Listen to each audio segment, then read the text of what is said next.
तीन वारदातें हैं जी, तीनों ईएमई की हैं।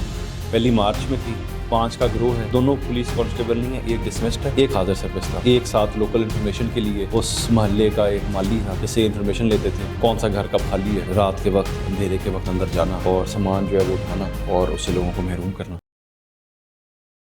अस्सलाम वालेकुम जी, मैं हूं हसनैन चौधरी और आप देख रहे हैं आज़ाद डिजिटल। इस वक्त हमारे साथ मौजूद हैं एसपी ऑपरेशन सदर राना हुसैन साहब।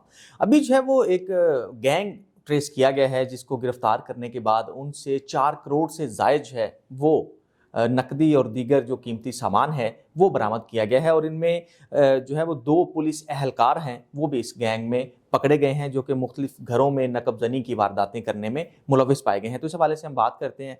और सर बताइएगा कि ये वारदातें कब से कर रहे थे, कहाँ कहाँ इन्होंने वारदात की? तीन वारदातें हैं जी, तीनों ईएमई की हैं। पहली मार्च में थी और 2 जो हैं वो पिछले महीने और इस माह में थी।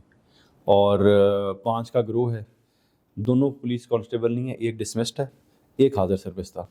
डिसमिस कुछ साल पहले हो चुका था और एक साथ लोकल इन्फॉर्मेशन के लिए उस मोहल्ले का एक माली था, जिससे इन्फॉर्मेशन लेते थे कि कौन सा घर कब खाली है। फिर वही जो तरीका होता है उसकी रेकी करना और उस घर में फिर रात के वक्त अंधेरे के वक्त अंदर जाना, अंदर से जाके कीमती और सामान जो है वो उठाना और उससे लोगों को महरूम करना।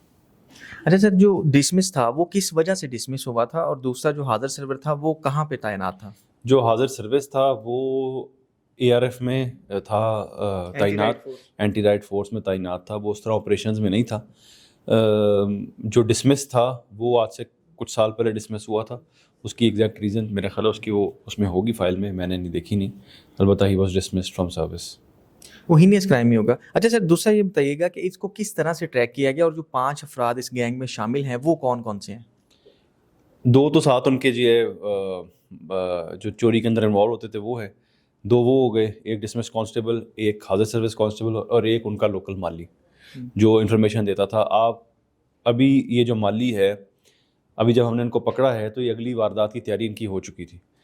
और जिस घर वो वारदात कर रहा था, इस माली को वहाँ पे ईएमई की खातून है जिन्होंने बचपन से पाला, पाल पोस के बड़ा किया। पहली वारदात उसने उनकी बहन के घर करवाई, दूसरी वारदात अब उनके घर में कराने की तैयारी थी। जब यानी पुलिस जिन्होंने पाल पोस के बड़ा किया उन्हों के घर में वारदात। के घर में इसने वारदात करवाई। तो सर ये जो घरेलू मुलाजम हैं, इनके लिए क्या कोई ऐसा सिस्टम इनके लिए क्या कहना चाहिए? इनके लिए जी बहुत इंपॉर्टेंट है हमारी ये जो रोप एंट्रीज़ हैं। आप अपना एम्प्लॉय लेके आते हैं, उसकी थानों में जाके एंट्री करवाएं, आप उनकी पुलिस वेरिफिकेशन करवाएं। और आप कभी हमारे खिदमत सेंटर जाएं, आपको 15-20 मिनट ज़्यादा टाइम नहीं लगेगा इन चीज़ों पे। लेकिन ये इंतहाई ज़रूरी हैं आपकी सेफ्टी के लिए और हमारे लिए कि हम लोग जब किसी चीज़ को ट्रेस कर रहे होते हैं, रोप एंट्रियाँ, आपके किराएदारी की एंट्रियाँ जब होती हैं तो हमें उसमें ट्रेस करने में बहुत मदद होती है। अच्छा सर, ये जो वारदातें करके इन्होंने ये सारी चीज़ें इकट्ठी की, तो इनका करते क्या थे? ये डिवाइड करते थे या बेच देते थे या रख लेते थे? वो डिवीज़न जिस तरह एएसपी साहब ने बताया, वो हर बंदे का रोल जितना होता था उस हिसाब से उसको डिवाइड किया जाता था। कभी किसी को ज़्यादा मिलता होगा, कभी किसी को कम मिलता होगा। उसके बाद जाके सुनियारों को जाके बेचना। हमने फिर वो पूरी चेन हमने बैक ट्रैक की कि किन ज्वेलर्स के पास गई है, किन को इन्होंने कहाँ बेचा, उन ज्वेलर्स ने आगे कहाँ बेचा, किन ज्वेलर्स ने उसको पिघला के आगे मजीद ज्वेलरी बना ली, उनसे रिकवरीज करना। मतलब वो एक प्रॉपर प्रोसेस है और बहुत टॉयलिंग प्रोसेस है। इतना आसान नहीं था हमारे लिए जी। अच्छा सर, एक ज्वेलर के खिलाफ वो जो है ना, ये भी एक एसओपीज थे कि जो लेगा उसकी सारी डिटेल्स लेगा, तो ऐसा हो रहा था? नहीं, इनमें उनको याद था, मतलब नाम नंबर तो लिखते ही है। जाहिर है किसी को पेमेंट करनी है आपने, किसी को 10-15 लाख की, तो वो पर्ची तो कोई बनती है, उसमें नंबर शंबर तो है, लेकिन वो आईडी कार्ड की कॉपी शायद उस तरह नहीं थी। अच्छा, कितने परसेंट पे ये बेचा जाता है? मतलब एक 10 लाख की चीज़ है तो वो कितने परसेंट पे बेचते हैं? देखिए, अगर तो चोर है वो तो बार्गेनिंग पे है, 50% पे भी बेच सकता है, उससे कम पे भी ज्वेलर ले सकता है। लेकिन अगर उसको लगता है कि जी ये चोर नहीं है और आप तरीके से बेचें, तो वो फुल पेमेंट पे जो उसकी ज्वेलरी की प्राइस है उस पर भी बिक सकता है। ये तो बेचने वाले पे है। अच्छा सर, लास्ट क्वेश्चन ये बता दीजिएगा कि ये पिछले 2-3 माह में बहुत सारे पुलिस एहलकार इसमें सामने आ रहे हैं जिन्होंने डकैती की है, चोरी की है, या इस तरह की वारदातों में, अभी ये भी चोरी की वारदातें हैं, तो उनके लिए क्या पैगाम है और इनके खिलाफ क्या कार्रवाई होगी? जी, इसके लिए डीआई साहब का विजन बहुत क्लियर है।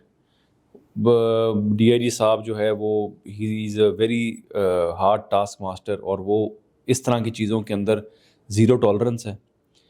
हमारा ख़ुद आपको बुला के बताना इस बात का टेस्टमेंट है कि हम लोग इन चीज़ों को छुपाते नहीं हैं।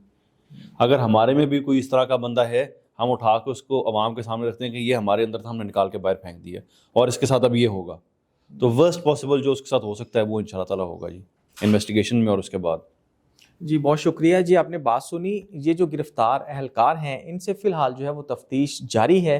अब तक जो है वो 3 वारदातों ने जो है इन्होंने इंकशाफ किया है, जिसकी रिकवरी कर ली गई है और मज़ीद इनके ख़िलाफ़ जो है वो कार्रवाई का अमल जो है वो जारी है।